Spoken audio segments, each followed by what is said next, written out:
Excellencies, thank you very much, Mr. President. My name is Senator Abdul Ningi, and I'm a senator in the Nigerian Parliament. Mr. President, let me most profoundly say I'm so proud of you.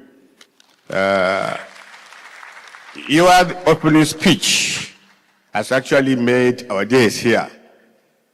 Mr. President recalled when you were in power, I was in the Senate, and of course, the Deputy Senate Leader.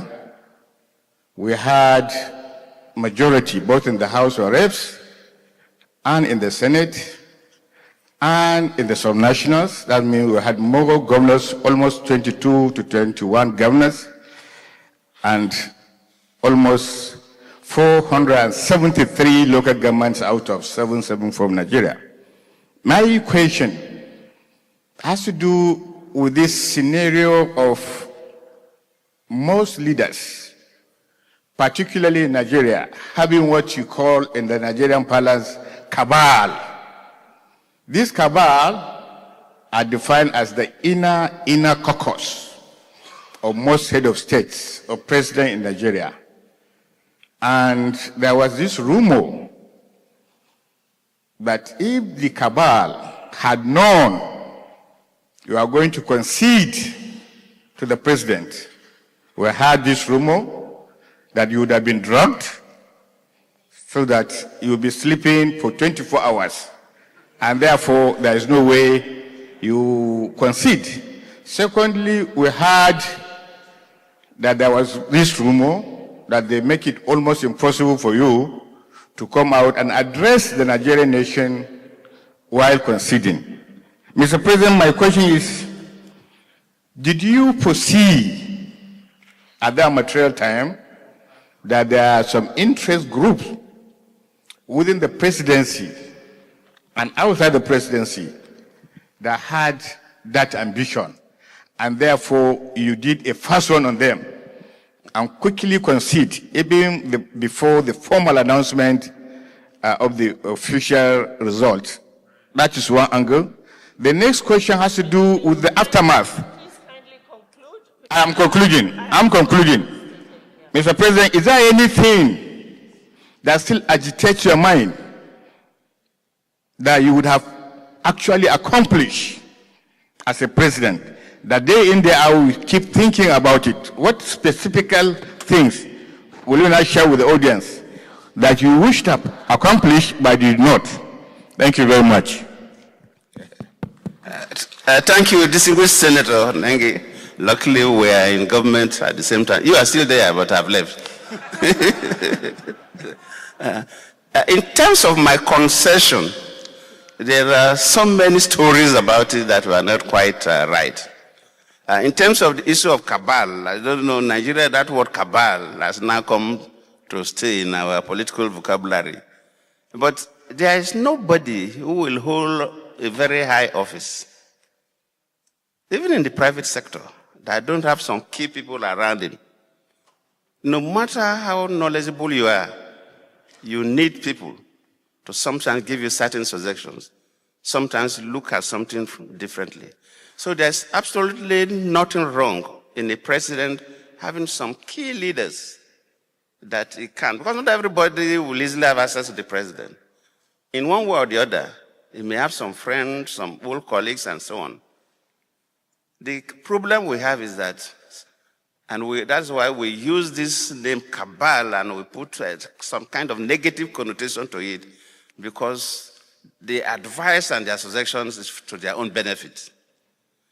If they are advising a president or a prime minister on general things that will bring benefit to the public, nobody will frown about it. Why should the president have a cabinet of ministers? They are all cabal, because they meet in the executive council to conspire about how they will run the country.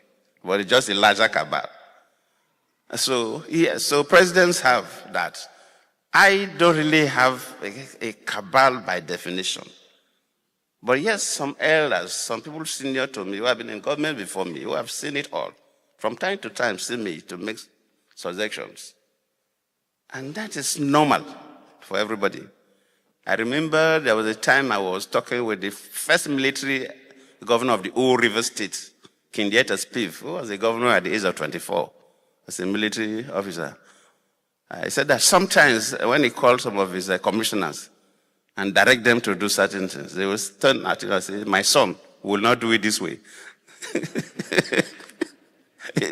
So you have those kind of who are senior to you that sometimes can help. So there's nothing wrong. And there's no cabal that confused me. That day, I remember vividly that I called General Buhari. Results were coming in.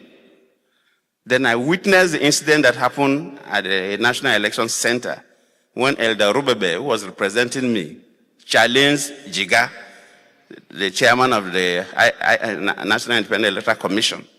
And it was very bad, and people say the country would go into crisis. We witnessed all that. So, yeah, some of my aides, some ministers were there with me, some of my aides were there. And people were talking random. I couldn't even talk. I was just listening to people. Everybody is making one suggestion or the other, and so on. I remember Ngozi too was there, the finance minister then. Attorney General, I think, was also there. Dudafa was there. This theater minister then,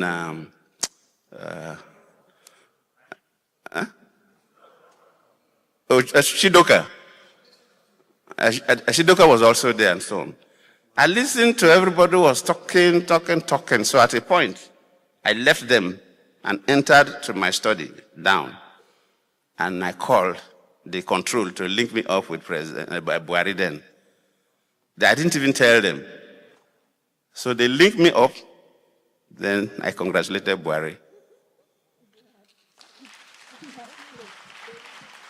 So after that, I came back to join them, and they were still talking. And I said, well, gentlemen, no need to talk again. I've congratulated Buhari. It's over. Then Chidoka, I said, President, have you done that? I said, yes. They said, can I tweet it? I said, go on and tweet it. So it was Chidoka that tweeted, and they went viral. So the stories of Cabal pushing left and right, I don't think it was quite correct. There was nothing like that. Then you ask whether there are certain things I would have loved to do, but I